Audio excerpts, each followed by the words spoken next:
Pedro from A&P-REACTS. I'm here today with Lars of White Void to talk about their upcoming record, A&P. March 12th, Nuclear Blast is releasing it to the masses. How's it going? Oh, it's going good. You know, pandemic and all. I mean, we're hanging in there. It's all about the silver linings. Yeah. You have to find the positives anywhere you can. You got to squeeze that orange juice to the max. And that's the fun thing, because that's the backstory of a lot of things having to do with this album as well. Last year, I was supposed to go on a pretty long US and Canada tour with Borknagar, my other band. First gig was supposed to be the 19th of March. And of course, everything closed down around the 12th, I guess. So the whole thing was cancelled. 5 weeks just down the drain. And we already had a lot of the album recorded back then with White Void. And the plan was to sit down and go through things and start mixing it this summer. But because we got that window of 5 weeks, we said, okay, we need something positive, to do and to think about now that a 5-week tour went down the drain, Mm-hmm. And Oystein, the guitarist of Borknagar, he's also the producer of White Void. So I sat down with him and I said, okay, let's just finish the album now, the White Void album. So if it hadn't been for COVID and for the cancellation of the tour, we wouldn't have been having this talk until way into next year. Yeah, see, like I said, there's always some silver linings. You just gotta find those positives. So for those out there that are not familiar with White Void, who are White Void? Well, in terms of the people playing in White Void, or just musically, or both? Both. If you could give us a little bit of both. Yeah, okay, let's start with the music. I say White Void is kind of like, the music is kind of like Charles Bronson fighting a peacock. Because you have like the grit of the 70s. You have the hard rock 70s riff approach on one hand, and you have that sort of flamboyant, colorful, for us 80s new wavy kind of thing going with the melodies and the attitude on the other hand. So I think that's a good image to start with, to make people understand that they're not just gonna get the straightforward 70s retro hard rock album. I mean, we pick our influences from many different places, but occult rock of the 70s and new wave of the 80s are the main inspirations. And then to our backgrounds, because I mean that might very well be our inspirations, but as musicians we come from way different genres when it comes to the music that we play in other bands. I come from black metal. I've been in Borknagar for the last 22 years, and I've also had a band called Solefall, which is more an avant-gardistic interpretation of black metal, and I've been in Carpathian forests doing the raw black metal, so I have that black metal background. Our guitarist Eivind, he comes from blues rock, as you can probably hear from the way that he plays on the album. He comes with his Fender Strat from 79, and he plays it like it's supposed to be played, so that's his background. Our bass player, he's actually doing mostly electronic music. He has another band called Kubi, who does like chiptune electronica stuff. So he comes from that background. And our drummer, Tobias, he has a background in jazz and in fusion. Really eclectic. Yeah, it's a pot of everything, Yeah, yeah. But it kind of works. That's one of the reasons I think why our album turned out the way that it did, and why it sounds the way that it does, is you got all these ingredients, and we try to, instead of just putting equal amounts of everything into a pot and stir, we try to have that approach. Okay, but we have the hard rock of the 70s, and we have the new wave of the 80s, and all the other stuff, all our backgrounds. That's just the spice, that's just the extras that you put in here and there to make it a bit more interesting. With all the experience that you have in other bands coming from that black metal background, what does White Void give you that you didn't have before? Does it allow you to go down a different path and explore another side of who you are as a musician and as a person? Yeah, for sure. I mean, I'm an old guy. I was born in the 70s, so I grew up with the hard rock of the 70s. I also grew up with the new wave of the 80s. I followed, punk as it turned into the sort of rough, darker new wave, into the more poppy, melancholic new wave, and I mean, these are genres that have meant a lot to me as a music lover and also as a musician. But I've never been able to sort of channel these inspirations into my other bands. I don't think it would fit to do something that Simon Le Bon from Duran Duran would do into Borknagar, Yeah, for sure. I agree 100%. But I can do that in White Void, right? So what I did with White Void is take those huge inspirations and just create an environment where I can experiment with that, and where I can work with that, and have some fun with that. Because I felt that I had a need to express that side of me as well. And I just have to state that, because some people have asked me, does this mean that you're now just doing, this sort of rock thing? And it's not, I'm still doing progressive black metal, and I'm still in Borknagar, and we're working on a new album, and none of that is going away. It's just I have another outlet, so to speak, for a different side of my musicality, where I can work with amazing musicians that have very different backgrounds from the musicians that I work with in my other bands. So I created a new playground. Yeah. I mean, like, you could like steak all you want, but sometimes you feel like having a burger. And I'm not saying White Void is a burger, but you get what I'm saying. Sometimes you just feel the need to have something different. Yes, exactly. When you look at Anti as the full record, how do you describe the theme of the album? I don't want to call it a concept, but the overall theme. What is it to you, the overall theme of Anti? Well, it kind of is a concept, to be honest, because I'm preoccupied with interconnectivity. I want things to be connected to each other, and I wanted to make an album. I didn't want to make a collection of single songs, so it's written as an album, both musically and lyrically. And the concept of the album, even though it's not like a linear story, like it's not that kind of concept album, but it's based on the philosophy of Albert Camus, which he calls absurdism. And I've been reading philosophy for a lot of years, and I'm preoccupied with the relationship between existentialism, nihilism, and absurdism, because they all start at the same point. They all start with the same problem, the problem of the absurd.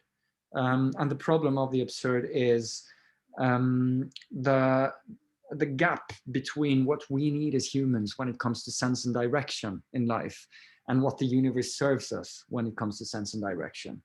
Because the universe just goes, you exist.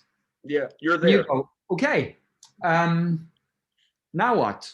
And the universe goes, I don't know. You figure it out. Well, yeah, where am I supposed to go? I don't know.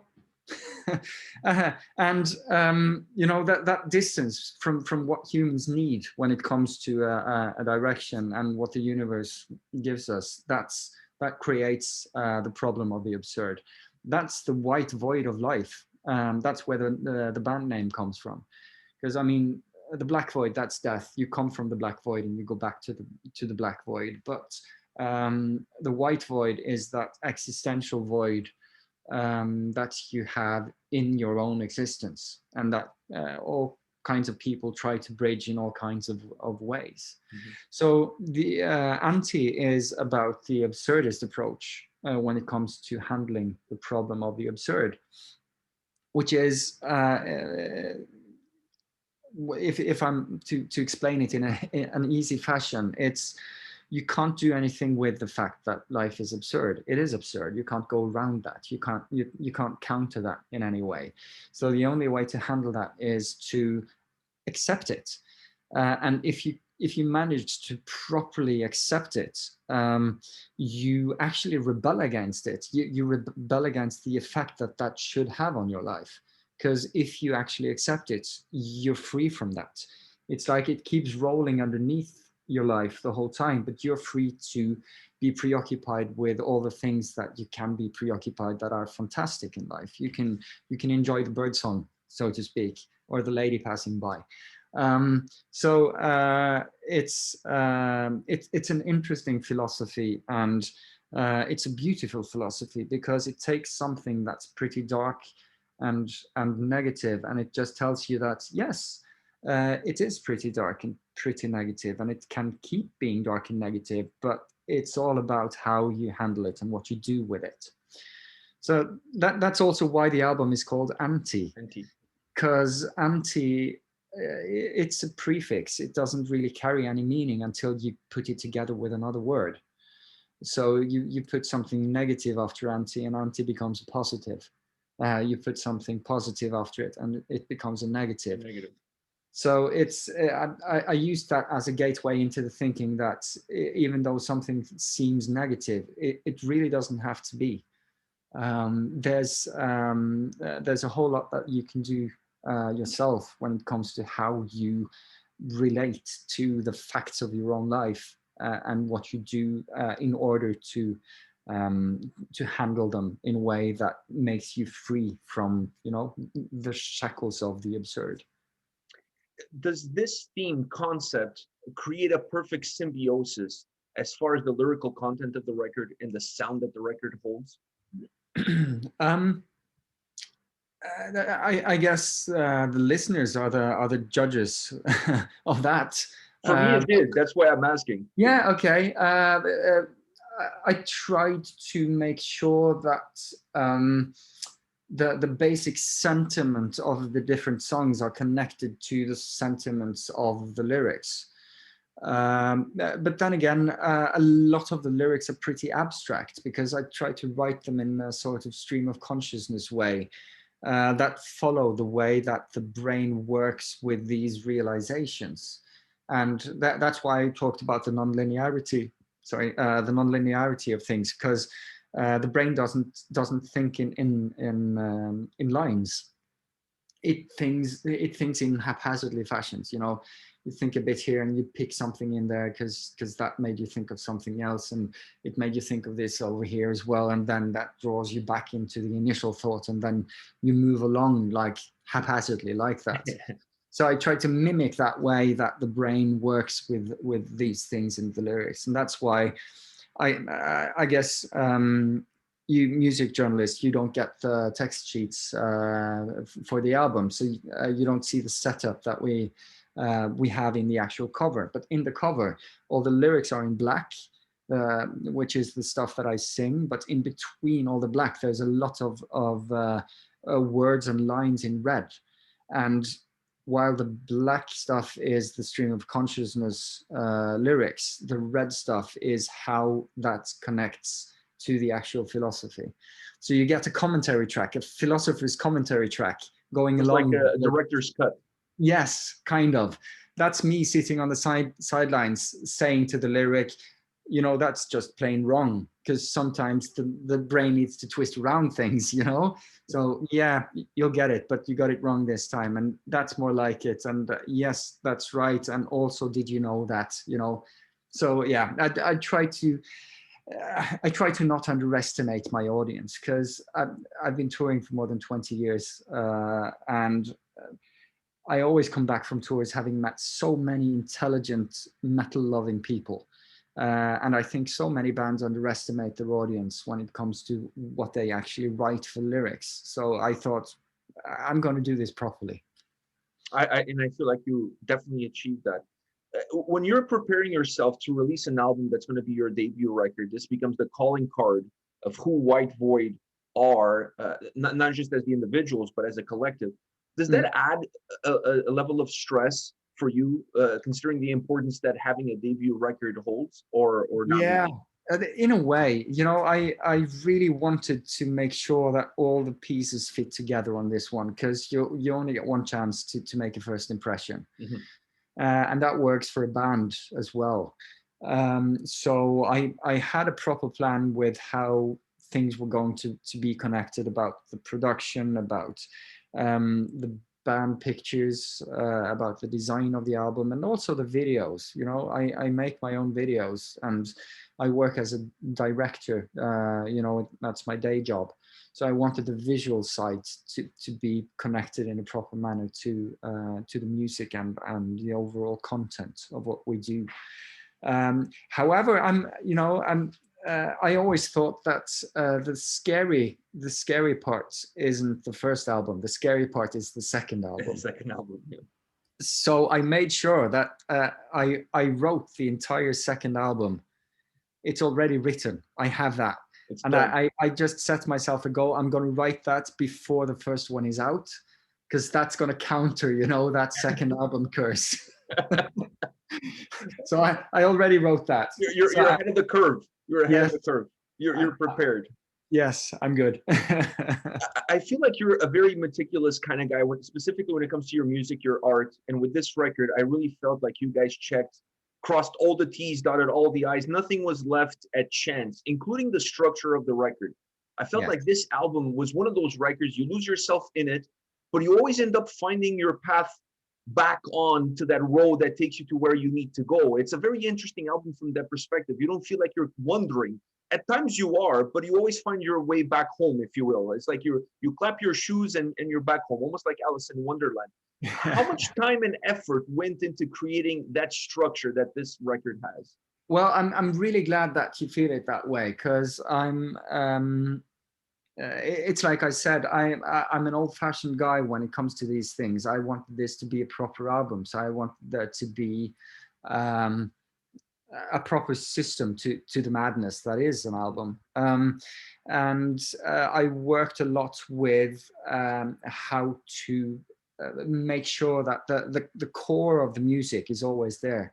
I mean, even when we go out to the left or we go out to the right, you never lose track of the main road, so to speak. So we worked a lot on that, and I have to give lots of credit to Øystein Brun, our guitarist in Borknagar and also the producer of this album. We recorded it in various studios, but we mixed it and mastered it at Øystein's studio. And he was really good at spotting those things. He said, okay, you know what? We need something here that connects this to the main structure. So I think we should bring back one of those melodies. I think we should do this part here that also came in the first song, just to make sure that you have that connectivity. So yeah, we worked a lot on that, and we got a lot of good help as well from the producing side with Øystein. He's been amazing to work with throughout this, and really fun to work with as well. I mean, we've been playing in a band together for 22 years, me and Øystein. So this was a completely different dynamic, you know. He's not in the band, he's just producing it. Yeah, he's working with you, it's differently. Yeah. So yeah, completely different dynamic. Yeah, really, but we both loved it, you know. It's really good. It was a really good learning experience for us as well, when it comes to how we perceived, you know, in the stuff that we think and do. So yeah, we're gonna do more of this. I'm glad. I had such a fun time listening to this album, and when I was going through it, I felt like this is a record, at least in my perspective, that it's not driven forward by one element. Like you're not overly dependent throughout the whole record on one single element of sound to really drive what the experience of the record is. Do you see it from that perspective, or in your opinion, there is something that I'm not seeing that drives the overall experience of this album? That's great to hear.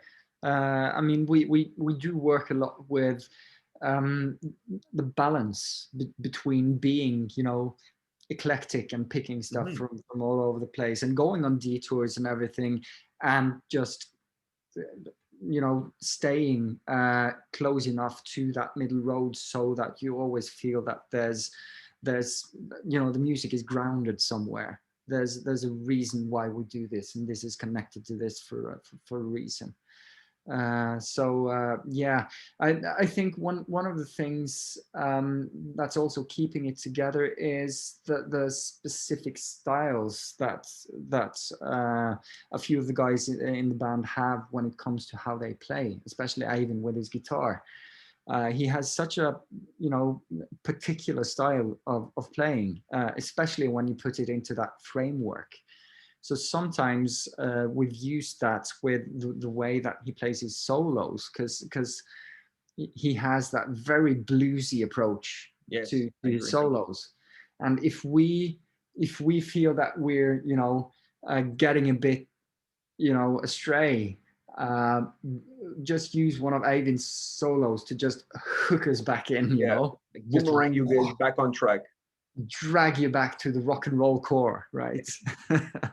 I felt that as well, and I have to ask you about this song specifically because we're talking about bluesy and we're talking about that kind of vibe. All Chains Rust, All Men Die. One of my Mhm. favorite songs on the album.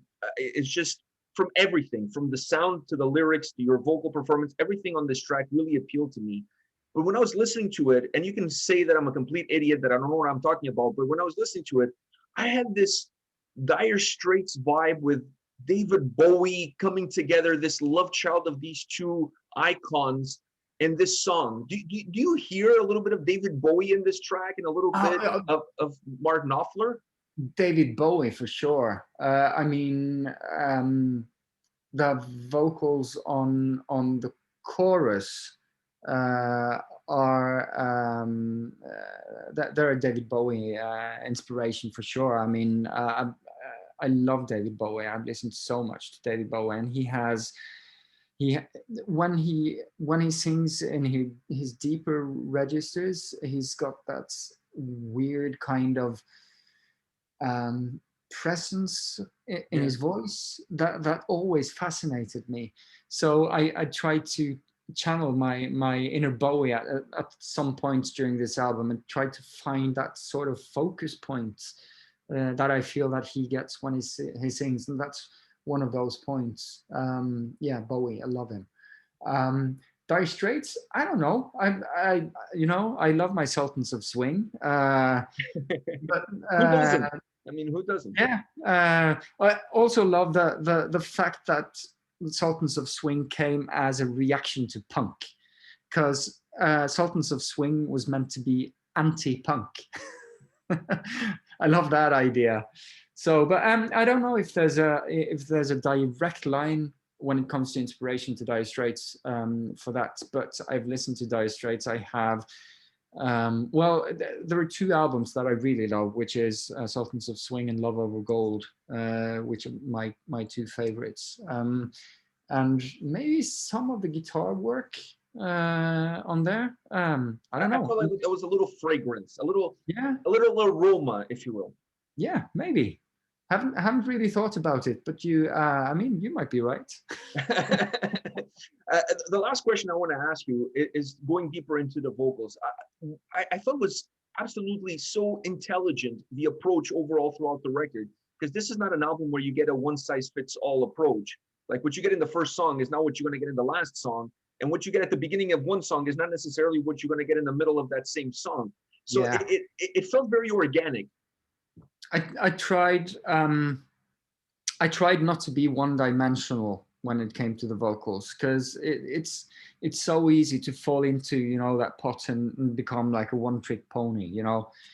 um, and one of the fun things about working with White Void is it's kind of pushed me a bit out of my comfort zone when it came to the vocals, because what I've been doing in my other bands, it's um, a bit more like bound by convention, I Yeah, by guess, in a boundaries, you way. have more restraints. And here I was really preoccupied with trying to make the vocals and to sing the vocals the way that that exact riff or that exact theme needed, you know, to try and keep it low and keep it down when it was supposed to be down, to go up and to push it when it's supposed to open up, and be more you know, aware of that aspect, not just sing in tune and try to make, you know, the tone of your voice sound good. So yeah, I worked a lot with that, and I experimented, and I had lots of fun failures on tape as well from that experimentation period. But in the end, I think that was well worth it. It really developed me as a vocalist as well, and I've done things with White Void now that I for sure am going to carry with me to my other bands, not in terms of copying the stuff that I've done, but just having a wider range of how you use your voice, you know. So yeah, great experience for me to have, you know, these new ways of using my voice, and to be creative with it in different ways. Well, Lars, this chat was as pleasant and as enjoyable as listening to the record. So thank you Thank you very very much much. for your time. I thoroughly enjoyed it myself. So thank you very much for Thank you very showing me. much. All the best to you and the guys, and best of luck with the release on March 12th through Nuclear Blast. Thank you once again. Thank you very much. Appreciate it. Bye. Bye.